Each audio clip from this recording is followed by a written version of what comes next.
I'm Carol Cohn, and welcome to Purpose 360, the podcast that unlocks the power of purpose to ignite business and social impact. Today, I promise you that you will be mesmerized by the conversation with a former colleague and friend, Alex Thompson, who is the Chief Communications Officer of Thomson Reuters. In my conversation with Alex, you're going to hear how his CEO, Steve Hasker, utilized the power of purpose to be a unifying factor to evolve the company from a portfolio orientation to an integrated operating company. Purpose unleashed the passion, the power, and the unlimited potential of what Thomson Reuters can become in the coming years and decades. It was a powerful strategy to drive Steve's vision to take the company from, a great content company to a content-driven technology company. Before we begin, I want to draw your attention to another amazing area at Thomson Reuters. The company hosts a global conference on climate change. It's called Reuters Impact.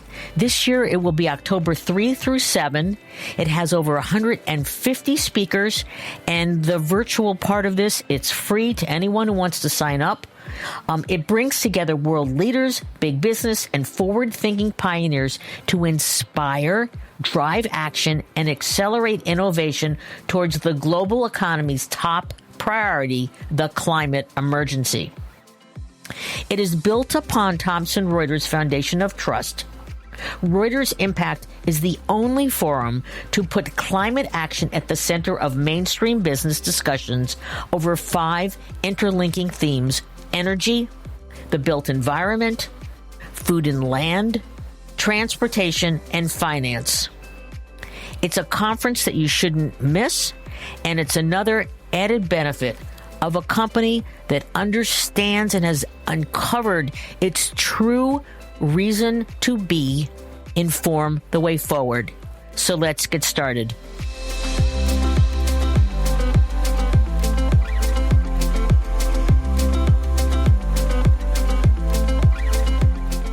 I just want to welcome you back to the show, Alex. Thank you, Carol. It's a privilege to be back.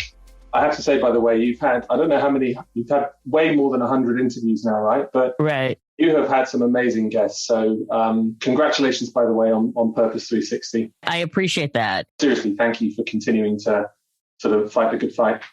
Oh, no, and I will continue to do that. So thank you. So let's just share with our listeners your background. And you've had a very interesting path. So let's just start there. Well, I mean, when we spoke a few years back, Carol, I can't remember if I said this, but it certainly isn't the case that I grew up with, like an ice packet pick in my hand or camping in national parks. Not a lot of that going on in Southeast London where I grew up. But similarly, I didn't have previously direct experience working in the news or business information sector. But I decided to join Thomson Reuters after 5 amazing years with REI, just right before the pandemic hit.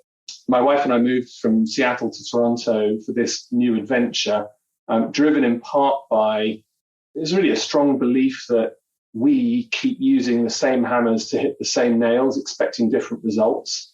And that progress isn't really possible if we don't have information that you can depend on. So it might seem like a really big shift from my previous role at REI, where I led public policy, government affairs, comms, sustainability, philanthropy, and elements of the marketing piece, which we brought together because we really felt that REI was in this amazing position to use its community for good. We called it brand stewardship and impact back in the REI days. And for international listeners, I'm sure you have many of them. If you don't know REI, just imagine Patagonia or the North Face, except as an outdoor retailer, structured as a co-op with close to 20 million member owners and more than 80 years focused on strengthening the relationship between human beings and nature. So, just just finishing this piece, kind of my background is a combination of the very start of my career was in, it's a dirty word in the US, but in the UK it isn't, lobbying. So I was I was focused on sort of political advocacy, understanding policy, and trying to drive behavior change through the mechanisms of government in my first part of my career. But it's a combination of that and the creativity that you need to really engage the consumer's mindset or sort of individual's mindset to move issues. So my background is a combination really of that sort of policy orientation in the early years, combined with a heavy focus on motivating people to take on issues. And then most recently, of course, a much more focused in the last 10 or 15 years on sustainability. So at Thomson Reuters, I had a similar job, minus the marketing pieces, but for a business that's operating in 70 countries, not one, like REI, and with customers in about 200 countries. Share with our listeners the business of Thomson Reuters. Who are the customers and what are your major products? Well, Carol, I guess the simplest way to put this is if you think about all the Thomson Reuters businesses, they're all at heart information businesses that help professionals in different specialist sectors.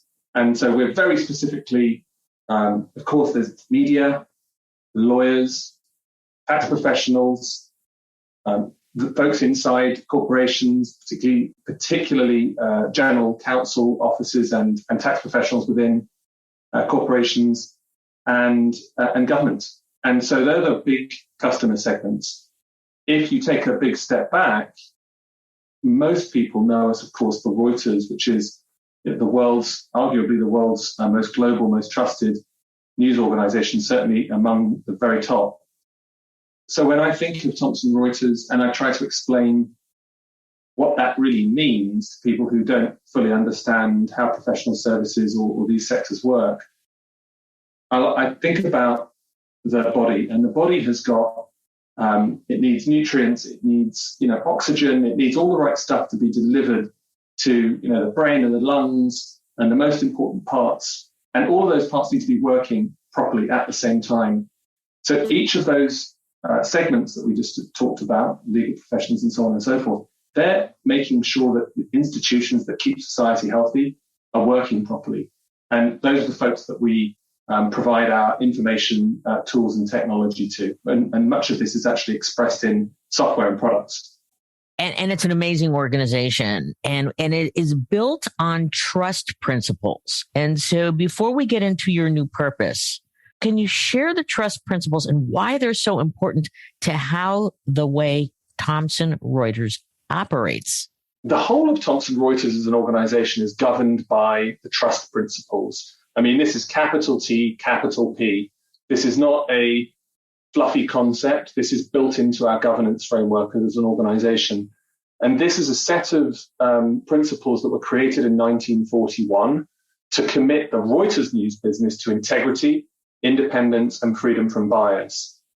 I always need to be careful with the words I use about this, but they are dearly, dearly held by every person who has ever worked close to or with Reuters and Thomson Reuters. Now, what's important, you mentioned this in the previous question, is Reuters and Thomson, the Thomson business, came together in 2008. And the trust principles, even though they were designed in 1941 principally for the Reuters business, apply now to the entirety of the Thomson Reuters family of businesses, whether you're thinking about legal professionals, tax professionals, corporate professionals, and so on. So they're really, really interesting if you're sort of a geek about news and how news stays independent and unbiased. And they, very importantly, mean that our news organization cannot fall into the hands of any one interest group or faction, which is why Reuters News particularly is known for being absolutely laser focused on reporting the facts and remaining unbiased. And we in our show note, we'll post a link to those so that our listeners and can dive down into them because they're fascinating.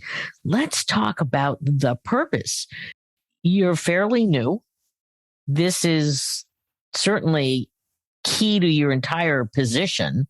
So talk about the journey. So many of our listeners are saying, our purpose, it's not quite right. It's not sharp enough. And there's so much to learn because of your years of Edelman work, then your REI work. But now here you are at Thomson Reuters, and you're kind of the new guy. And all of a sudden, and I remember because in Steve, your CEO's interview, he said he wanted to get into a change management journey. And this purpose was very much at the heart of it. So the statement itself is that Thomson Reuters' purpose is to inform the way forward through the pursuit of justice, truth, and transparency. Through the pursuit of justice, truth, and transparency.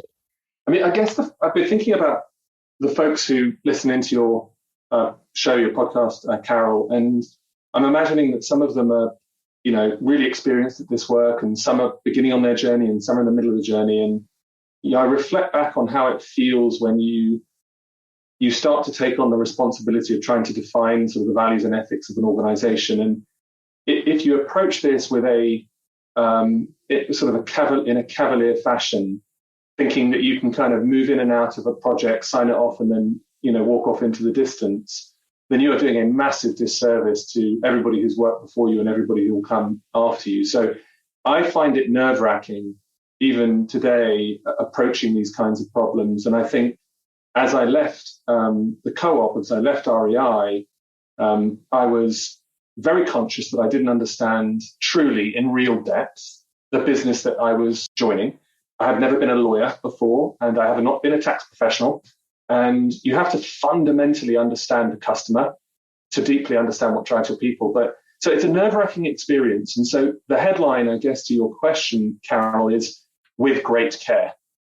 I approach this with great care and great respect for the many thousands, tens of thousands of people who had shaped the culture as it was shaped, and to bring the organization to where it is today. Job one was in fact not inventing something new.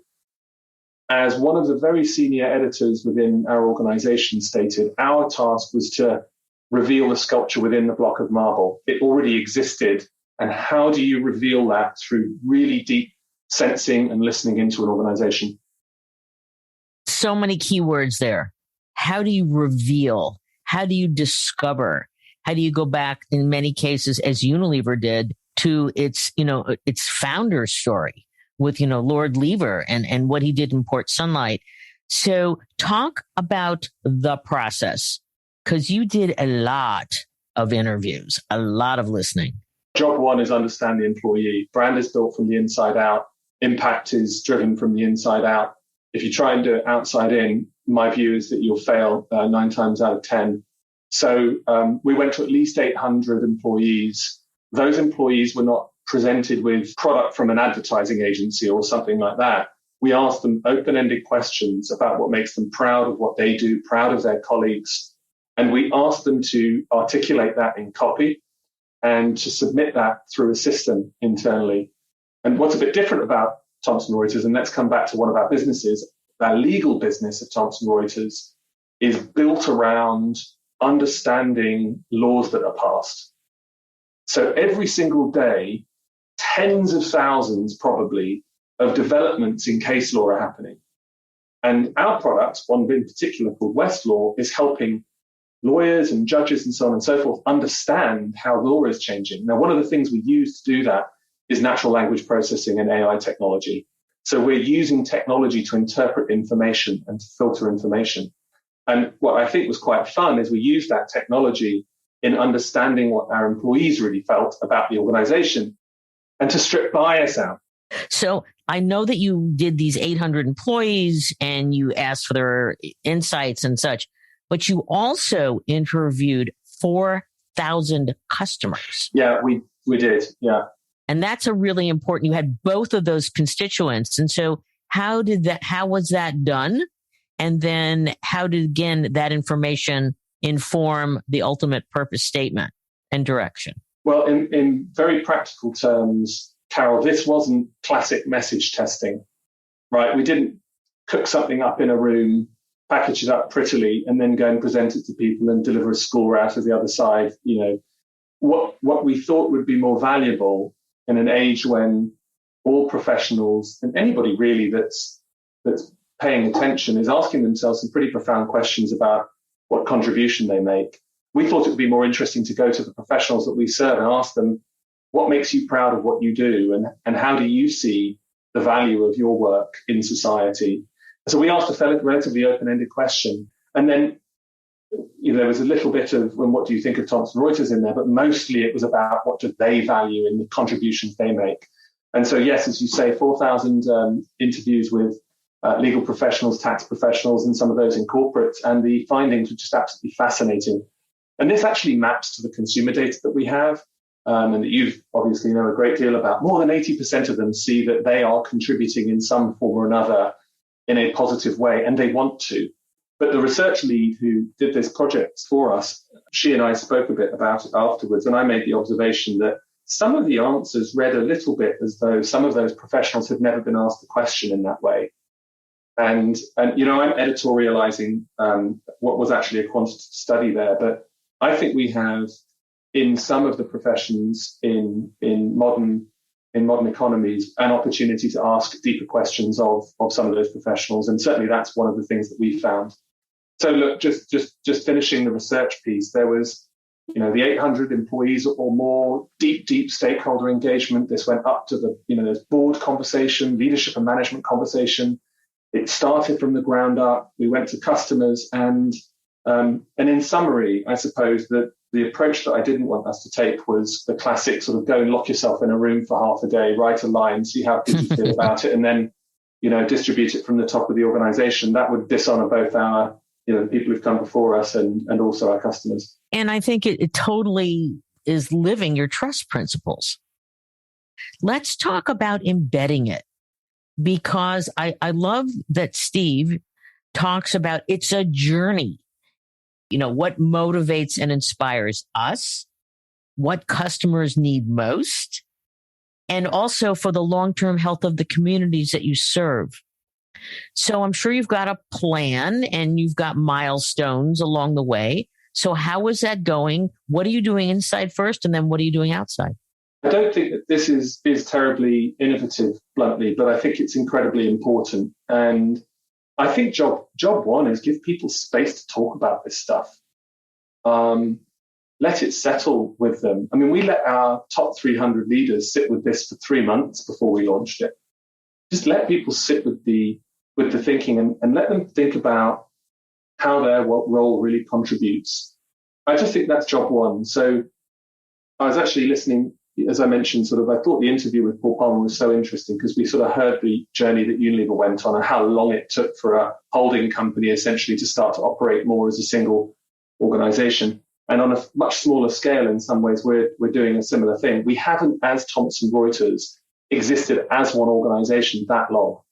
And so some of what we're doing right now is actually just appreciating the different parts of our business and allowing people who might have previously sort of lived in a silo to look up and out and to appreciate what their colleagues do. And we're sort of unabashedly taking quite a long time to do that.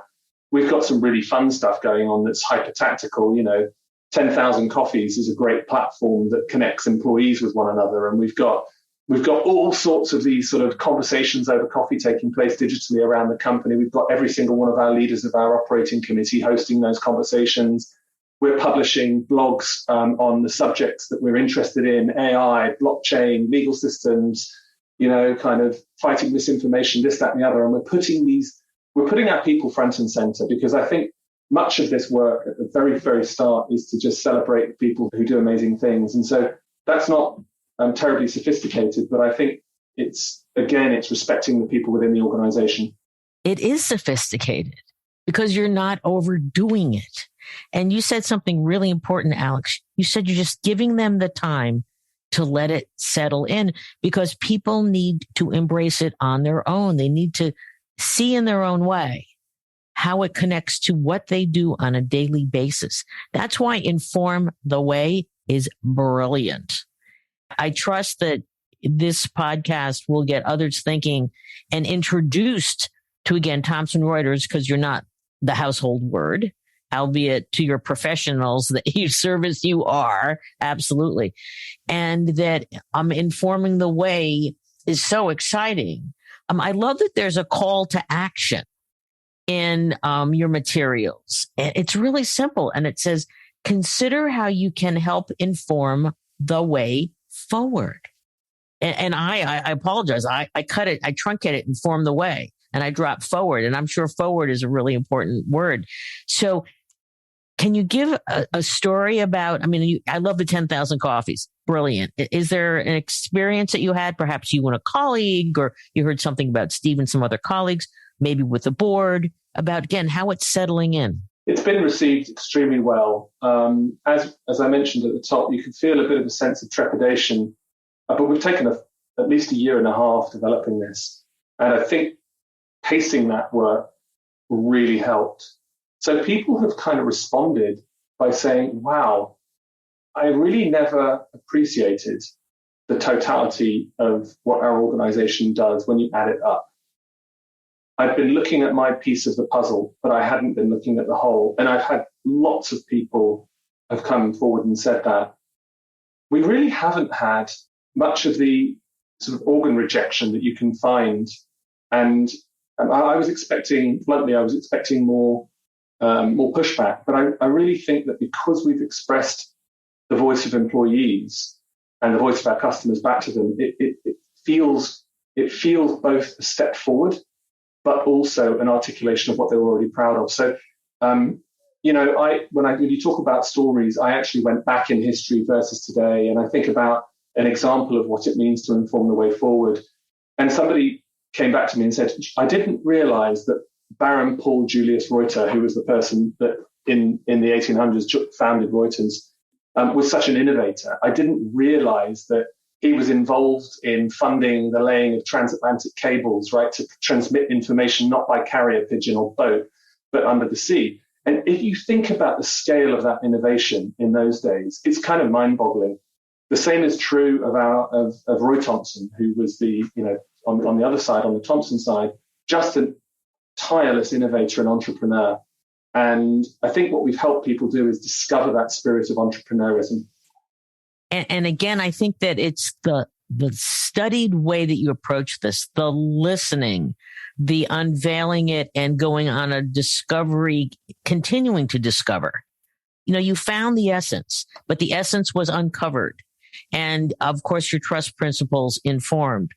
But you are the pace at which you're allowing this to truly be uncovered and discovered. And I love going back to the history, because I know that one of Steve's goals when he came into the organization was separate groups and to make it one operating company. And so again, brilliant to utilize a true purpose journey to be that consolidator, to bring people together, but to allow them within a framework, inform the way forward.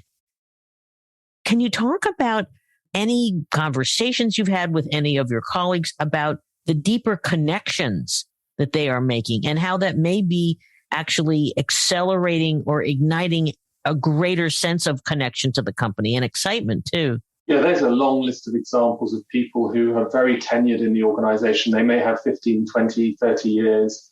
And I really want to make sure that it's clear this is an effort across multiple groups. And so they're coming forward to colleagues who are involved in this in other functions. They're not coming to me necessarily, but they're saying, you've helped me rediscover my drive, rediscover my appreciation, rediscover my sense of what's possible.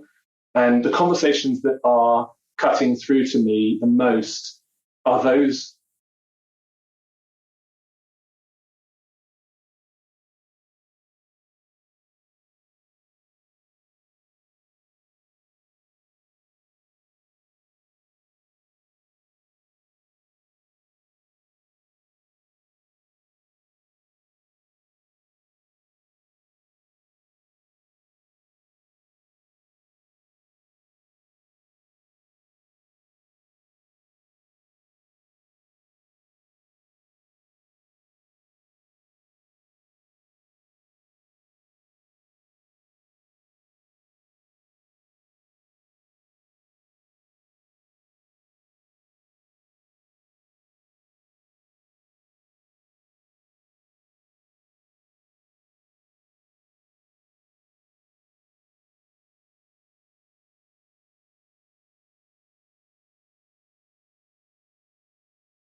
And it's fascinating because you have your customers in law and accounting and such.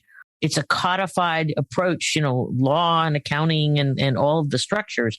But it's fascinating that you're saying the purpose is allowing them to look at the creative side, not breaking a law, but thinking about new products and innovations and such, that they can service each other better, or they can service their businesses and their customers. And I'm seeing, I hope our listeners, if you haven't heard the Paul Pullman interview, you should go listen to that, because so much what Paul's talking about is unleashing the potential. When you know the purpose and you live the purpose, it allows your people to truly unleash their potential. And it sounds exactly what's going on at Thomson Reuters. I certainly hope so. Well, I'm sure that it is. How about surprises, Alex? Well, I talked about using AI and natural language processing to interpret the submissions from hundreds of employees. And as we analyzed the language that people used, what we actually did is we then played back synthesized language to the same group, and then we had them sort of vote on language that appealed to them and didn't appeal to them. And there were some concepts actually that we, going into the listening effort, really thought would be slam dunks, and they weren't. And one of those was fairness. So as a concept, you think that fairness is something that everybody can buy into, no matter what their political predispositions or prejudices might be. But fairness had a very negative reaction. And we think that one of the reasons that fairness was not well received by what is actually admittedly a very analytic, quite heady group of people who work within TR, is I think they immediately understood that fairness is an extremely flexible concept. It's quite difficult to pin down, and it's hard to know exactly how you can drive to an outcome of that nature. So I was a bit surprised to see some of the language that I intuitively would think of as a bit, motherhood and apple pie, not being as well received. And maybe that's why. Maybe it didn't have enough edge. And how many countries do you operate in around the globe? Well, we've got operations in 70, but we're working with customers in 200. So this had to work on a global basis. So how did you work that magic? It's the same principle, deep listening. And, we got more participation from some countries than others. And one of the learnings, and I'm sure that everybody will think about this, one of the learnings is which languages do you conduct these conversations in? Now, the majority of our employees are entirely fluent in English. It's a first language. And that certainly is, of course, the case when you think about our news reporters, but it's also the case in many of the other parts of the organization. We, I think, could have done a better job on the front end, building communities in some of the locations that receive slightly less support from the center. I would like to see more of that as we go forward. So just to sort of name an area where I think we might have been more thorough, but you have to make choices. And we were fairly confident that we had decent representation from people who understood those communities well. So I would actually not mark us sort of 5 out of 5 on the degree to which we truly managed to tap in right at the beginning to those local audiences. But as we started to socialize, we've been really deliberate about that. So teams all over the world, in fact, some of the teams outside the United States are those that have really embraced this with the greatest sense of sort of passion and focus. And that's been great to see. But it also tells us that our intuition was pretty good about who to select in those 800 employees who were taking part up front. And how did you select them? Well, a lot of it was voluntary, but we reached out to all of our business resource groups, and we reached out to every segment that we operate in, so meaning our go-to-market segments. And we also reached out to every single one of our supporting functions. So we were recruiting across the matrix, if that makes sense. What was the role of your board in all of this? Validation, pushing and pulling. And certainly the board had line of sight quite a good deal in advance of launch. So as you well know, board conversations stay in the boardroom, but we had excellent challenge from extremely experienced business leaders, board chairs of various committees, and good discussions around this. So we certainly went through several cycles listening to that feedback and addressing it. And certainly a few adjustments were made along the way as well, which I think sharpened our thinking and made it bolder. And how many times did you discuss this with the board? I'm not sure I would have a number, less than 10, more than 2. Okay, that's fair. But it wasn't just, this is what it is. It was, you did bring them along the way so you could get their feedback. Absolutely. And did they have any sort of question? I mean, Steve was new. Steve was, and he inherited the company, was like, 2 days, 5 days before the world shut down. And he said he had to make that really hard decision but it wasn't that hard because you're so employee focused that 25,000 of your colleagues were going to work from home. He did say he didn't have all the information. Did you have the right technology? They could work at home, but that's a tough assignment as your first role of a CEO of such a storied company. About a year into it, probably even 6 months into it, he decided to go on this purpose journey. So I'm just curious, was there anything special that happened during COVID that helped him come to the decision, we're going to go through this significant, if you want to call it change management or introspection or strategic analysis to drive us forward? Was there anything that struck him, that you know of? Well, Steve's spoken publicly a number of times about his experience in the first 6 to 12 months of being a new CEO to a very storied company with a pandemic hitting you, right? This is true of many, but I don't think there are lots of CEOs that joined quite a week before that happened. But he's spoken a good deal about just how clear the pride of our employees was in the way that we deal with uncertainty and the way that we are an organization you can truly depend on at times when the chips are down. And, I think I'm paraphrasing here, and I'm always reluctant to put words in the mouths of CEOs, as you might appreciate. but if you take this as a paraphrase with a caveat and an underscore, he essentially said, look, this is an organization of people who absolutely love what they do. They absolutely love serving their customer, and they really see the role they play as being vitally important. So you see this outpouring of desire to be supportive at a time when things are really bad. And examples of that would be, look, in our tax business, you have professionals that are working harder than they thought they were able to in order to help their customers interpret the CARES Act. Right? We all know what the CARES Act was and the Stimulus Act. But small businesses were facing into, right, really scary times. And you have the stimulus checks and stimulus that's available. But how do you interpret whether you can actually use that or not? How do you help your employees through this time? What policies can you put in place as people have to go on furlough? And our folks just moved en masse in helping our customers address those issues. And what Steve has often reflected is that he was really moved by the sort of the force of that passion to support others. And this is conjecture, but I think that the experience of that employee passion was probably what struck him coming into the organization. He knew that we were number 1 or number 2 in our own markets, that we have great franchises, that we've got a solid business model, and that we have a lot of opportunity from a vision standpoint. But you only really know once you get into an organization what your employees truly care about. And I think that was a major factor. Certainly. So as a CEO needs to do, he's got to unleash, he's got to find that, what is the unlock, the great unlock to take that core attribute, that the powerful attribute and passion of his people and pride and to unleash it even further. Do you recall the first conversation you had with him about the potential of going on this purpose discovery? That's a good question. I don't know that I can recall the first discussion. I'll try and remember that. What I do remember is my first 2 or 3 conversations with Steve as he entered the business. And I really distinctly remember what people said their impression of him was. Highly empathetic, very straightforward, extremely direct and honest, a very, very good listener, someone who deeply understood the business and the customer. And these themes just came through again and again and again and again and again. I also, in my first few conversations with Steve, got a very strong sense of his vision for what we could be as an organization And you mentioned the words before, as an operating company, not a holding company, as an operating company.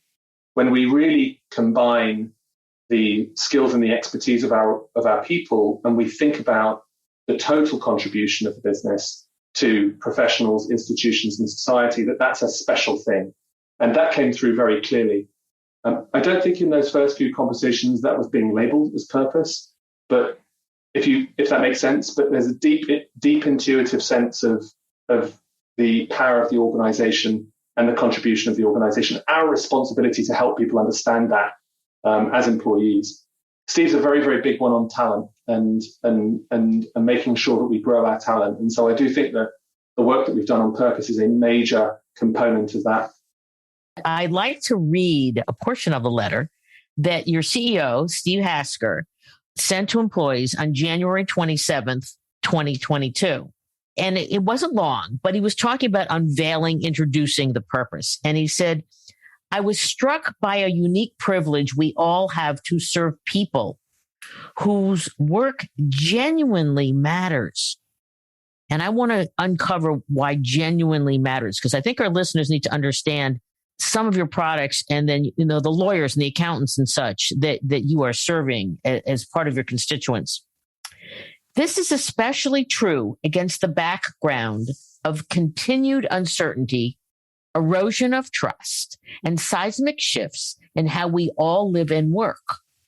When our customers succeed, justice and taxation systems, global commerce and news and information ecosystems thrive.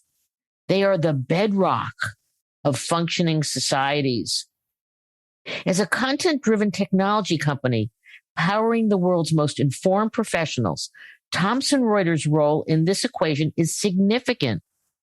By unveiling our company purpose today to inform the way forward, we acknowledge this role while uniting our commercial and societal responsibilities to increase knowledge, to act with courage and integrity, and to pursue justice, truth, and transparency. Those words, one, I know that they were very, very carefully selected, but I love some portions of it because you're talking about acknowledging the role, the unique and serious and genuine role that Thomson Reuters plays with societies and your customers.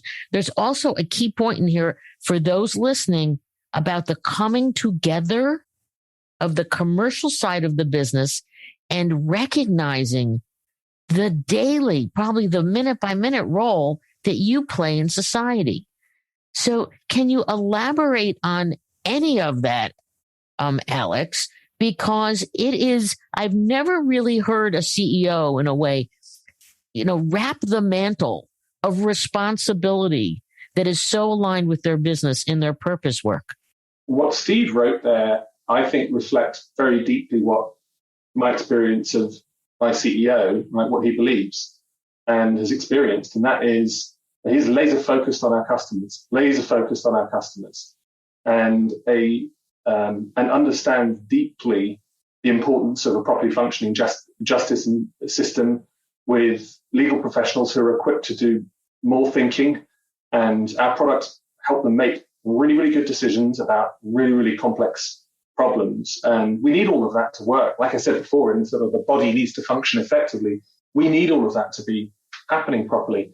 I know on your website, you're very proud of having really fascinating stories of your colleagues in, really living the purpose. Again, inform the way forward. One of the cases on your website was an intervention that Thomson Reuters has done, and they're very public about it in terms of identifying and catching sex traffickers that prey on people who go to the Super Bowl and other big sports events because they want to have fun. And that was shocking to me. Can you explain what that means and the role of Thomson Reuters in that? Carol, I'll admit that this shocked me as well. And I wasn't aware of the association between the Super Bowl and and that type of activity before I joined Thomson Reuters. And this is the kind of work, when you talk a lot, Carol, about how business, when it's acting with purpose, it's actually about what it fundamentally does as a business offering, as a commercial offering to organizations that really is truly living purpose. So in this instance, one part of our business, and works particularly with government, helps to tackle human trafficking and sex trafficking in particular through the provision of tools and information that make it harder for those bad actors to do what they do. And so when you go back to the Miami Super Bowl, our customers were involved in breaking up one of these sex trafficking rings. And I mean, we are talking, about probably some of the toughest stuff for people to truly kind of imagine. We have an amazing leader who came out of the White House and was focused on establishing the US first program tackling human trafficking and sex trafficking. And she talks in very compelling terms indeed about the work that we do with some of those agencies. But it's not difficult. It's not an easy topic, as you might imagine, Carol. And it's a privilege to meet the employees who are involved in that type of work. But it's very serious, and it's a problem, unfortunately, that's growing, not shrinking. Yeah, and kudos to you to put it on the website front and center so that, your, again, colleagues can understand the critically important work that you're doing day in and day out. I'd like to switch to just another question, and it has to do with inform the way forward. That is your purpose. Everyone I ever talk to says, well, how did you write that? I mean, we've talked about all the research you've done, which was painstaking, 800 employees, 4,000 customers, lots of questions, taking the time to really let it sink in and be very considered. Ultimately, at the end of the day, someone's got to take a pen to paper. So how did that come to be? It's that question, right? Ultimately, who made the call and how did it get written? Well, I'm always a bit coy about these questions because, as with my experience at REI, very, very often the ideas are deeply embedded in an organization. They've been articulated in lots of different places. The question is, did you open the right drawer? Did you open the right door? Did you listen closely enough? With Thomson Reuters, it is the case that, as I mentioned, people wrote in their own words what they thought the value of this organization was. And we had hundreds and hundreds and hundreds of lines of copy that people contributed. And I think I mentioned we sort of applied AI to this to make sure we stripped out bias. Ultimately, Inform the Way Forward reflects themes that came through very, very strongly. And, I wouldn't name a single individual there. We had some really great partners. We had some amazing people internally who just had deep insight about what made sort of our employees tick, employees who'd been there for a long time. And of course, some of the rest of us were new, and we're bringing a perspective about what the world needs now. So I know it seems like a bit of a dodge, but it really was a collaborative effort in the end. And I think that you see Inform the Way Forward what I like about it is it's extremely succinct. Reuters is known for brevity. It is simple. It's I think memorable. And when you start to unpack it, the meaning becomes clearer. When you start to unpack the idea that, look, the world is facing some intractable problems. We have to face into those challenges. And the question is, are we willing to ask ourselves, what more does it take? And the essence of Inform the Way Forward is to say we might not have every answer, but we're going to be part of the solution. That's wonderful. And no, you weren't being coy. I think the best solutions are collaborative with lots of minds. And I'm thrilled that you had hundreds of different responses to choose. And you applied the shoemaker's kids, in this case, had shoes because you applied your AI capability to strip out the bias. That's brilliant. That's absolutely brilliant. So I'll have to say that Inform the Way Forward now is going to be one of my most favorite purpose. Yes, if you could see this, listeners, Alex is clapping. He knows I give lots of speeches, and I get my favorite purpose, not just statements, but it's your purpose. You're living your purpose. And so I will talk about this case a lot. Thank you. And, look, I have communications in my title, right? And so I'm always conscious that people can interpret this type of thing as an exercise in branding, an exercise in packaging. And I certainly have spent a lot of my career pushing back against that. And my hope is that Inform the Way Forward is as much a mindset as it is anything.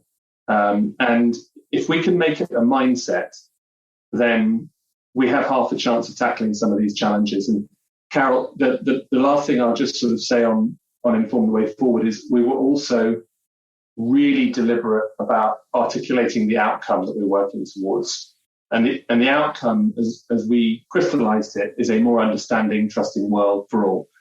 If we cannot arrive at a place where people will listen to one another and respect one another and explore problems in a balanced way together, if we can't do that, then how are we supposed to tackle some of these huge issues that, of course, you've explored in great detail on Purpose 360? So that's the sentiment underpinning this. And we know that it's hard work, but as you described, on whether it's Superbowl or, in dealing with human trafficking, or whether we're tackling misinformation, whether we're dealing with issues like, the implementation of the recent SEC rules, guidance that are coming out, businesses need to be part of it. And our aspiration to Inform the Way Forward is basically saying we're going to step in and we're going to be part of the solution. I thought that your comment very succinctly stated, it's a mindset. It is not a strap line. Exactly. And I think that actually we have some new research that we were just talking with our research firm today that's coming out, which is about, thank heaven that purpose is becoming more mature, and that the C-suite beginning to understand it's a mindset. It's a way of being, and it's a way of aligning your business with really big issues or little issues, depending on where you're coming from. So thank you. That was just brilliant as well. One of the products I was intrigued about was Westlaw Edge. So can you explain how that amazing product, it's really driven a lot by AI and such, helps lawyers in terms of really sharpening their arguments, and they hope that they will win their cases? And in full disclosure, I was not trained as a lawyer and didn't practice law in the US or the UK or Canada or New Zealand or any of these places where we operate. So, I've learned about Westlaw Edge as part of being at Thomson Reuters, but this is an incredible engine behind essentially the entire legal apparatus, particularly in countries where the way that the legal system is designed is similar.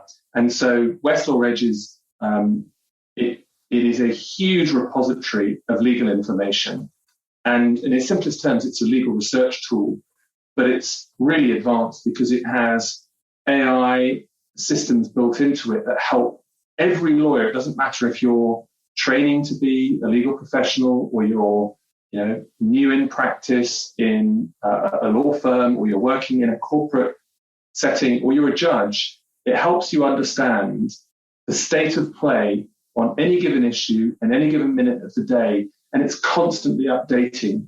So it's a live repository of the state of the rule of law, really, which underpins, of course, democracies and all functioning societies. So it's an amazing piece of kit. As you say, it's an engine. So it allows you through research to understand not only the legal precedent, but also I understand that the cases that the judge that you're going before has adjudicated, so that you have a sense at least of the individual who will be hearing the case. I think that's amazing, so that the legal profession can then truly take the essence of their experience based on having the research and knowing the arguments and planning their arguments. So that's an amazing product. And just to be super clear about this, is like whether you're talking about family law or environmental law, or the law that looks at how certain types of crimes affect discriminated groups, you have got at your fingertips a way to understand how all of these cases have been tried, the arguments that were made, the outcomes, and you've got that at your fingertips. And this is just a huge advance in the way that the legal profession operates compared with, just having reams and reams of paper on your desk and having to search all of this manually. I love it. It releases the capacity for people to think. Speaking of that, Thomson Reuters does a lot of pro bono work in terms of especially social justice. Can you talk a little bit about that? And I'm assuming that it really energizes your employees, your colleagues to do that kind of work. That happens in two parts. There is a big pro bono program within the company. And then there is an amazing pro bono program that's housed within the Thomson Reuters Foundation. I'll talk about both. So within Thomson Reuters, and legal is only one vertical, but it's our biggest business. So we have, I think, something close to 1,500 lawyers employed within Thomson Reuters. We have some serious legal professionals within our organization. And every year they give up a huge amount of their time to help people and nonprofits on topics like this. Can be everything from, pick the topic and we probably do some pro bono work on this. This existed way before I joined the organization, but it is deeply embedded. It's an integral part of the way that in particular, the legal professionals within our organization operate. And the stories of what they do are really amazing. One example of that just from last year is Thomson Reuters was involved in helping to facilitate the creation of a group called the Large Law Firm Anti-Racism Alliance. And this is an initiative that has attracted some of the very best lawyers from some of the very best institutions in the US and beyond. And what they're looking at collaboratively is how do you identify and eliminate old laws that unintentionally create systemic bias within the legal system. And so our pro bono program will help our people internally contribute to those issues. On the Thomson Reuters Foundation side, which is an independent charity, it's headquartered in London, amazing organization focused on media literacy, inclusive economies, and human rights. Housed within the Thomson Reuters Foundation is trust law. Trust law is the world's largest pro bono legal program. And so this is an enormous network of lawyers who are helping on important topics. And listing them would be an exercise that was sort of futile exercise because the list is so long. But some truly amazing nonprofits benefit from the expertise of the world's best lawyers thanks to trust law. I'm very proud to be associated with, and so are our employees. Oh my God, this conversation is getting better and better. We'll have to have you back for part 2 in about a year and just see how the discovery and the journey is going. So as we begin to wind this down, Alex, we always like you to share, if a colleague of yours, in the role that you have, multinational company, says, we're considering really going on this deep discovery for our purpose. What are the 2 or 3 things you would say to that person to get them going in the right direction? I think number one is you don't need people who've done this before to be in the engine room. One of the things I'm most proud of, and there are several people on my team and other teams I could name this, they've never done this before, but they understood and they said, do you know what? We need this. I'm going to step into this. I'm a bit scared of what if it goes wrong, but I think there's something really important about bringing people who deeply understand the organization, deeply care about it, may not have the technical expertise as purpose brand people or as impact professionals, and give them runway to really think about what it takes to capture what's magic in the organization. That's number one. That has been probably the highlight of my time at Thomson Reuters so far, is seeing people respond to that. And that's about putting trust in your colleagues. Second, I think this comes through in every conversation that you've had that I've listened to on Purpose 360. This isn't the business of inventing something out of thin air that suddenly adds a sheen to an organization that makes you feel good. You've got to unsurface something that's deeply embedded. And the spirit of founders is an important touch point. The spirit of what the customer actually buys from you is an important touch point. You've got to think deeply about that, and you've got to listen deeply. And if people don't have the time to do that, wait. Good point. Wait until you do have the time. And then I think probably point 3, and I'll say this for myself, is feel a bit choppy at times where you're like, is this actually going to resonate with people? I'm not sure. And you can end up with some self-doubt. It's super important to listen to your intuition.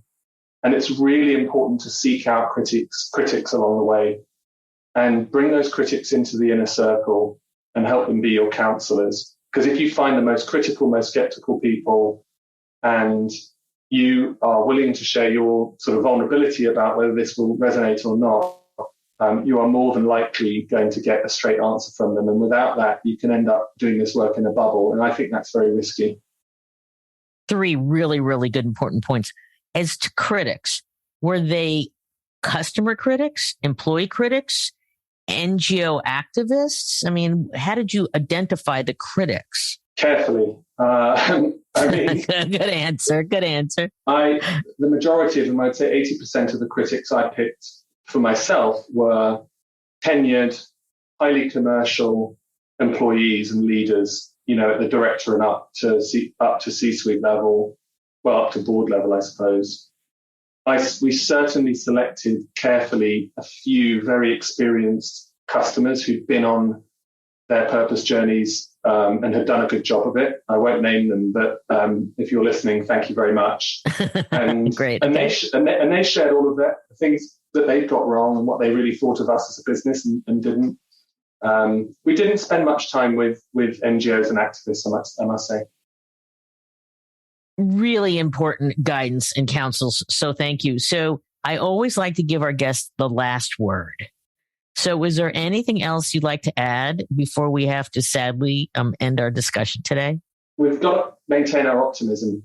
I find it difficult even now when you think about the scale of the challenges and the layering effect of challenges, one on top of the other. I sometimes get concerned that people are going to kind of down tools and say, it's all too much. But we have to maintain our optimism.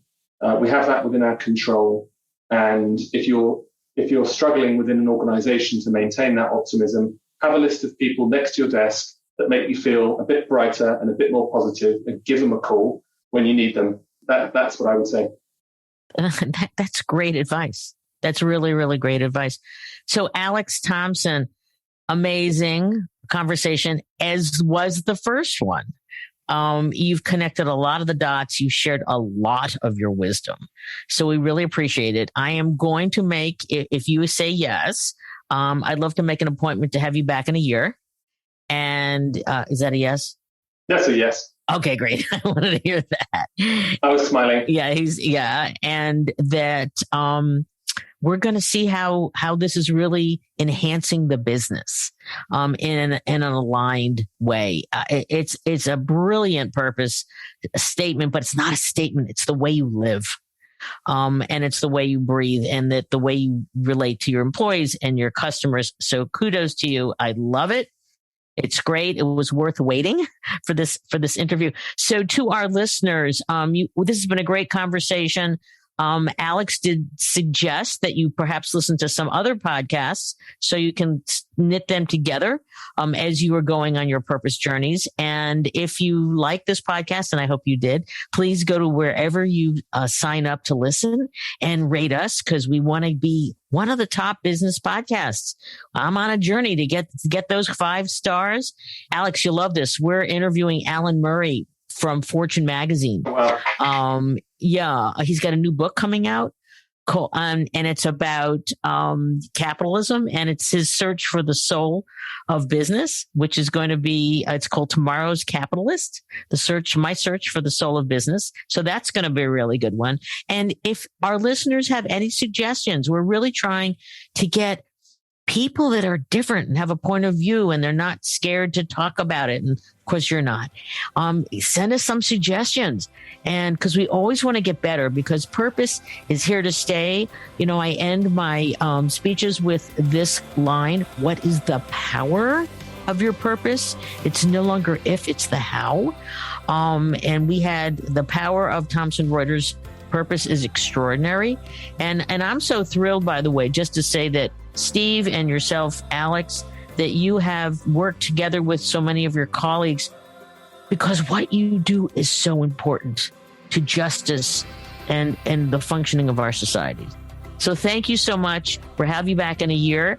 And please, again, to our listeners, give us feedback and give us, great ratings.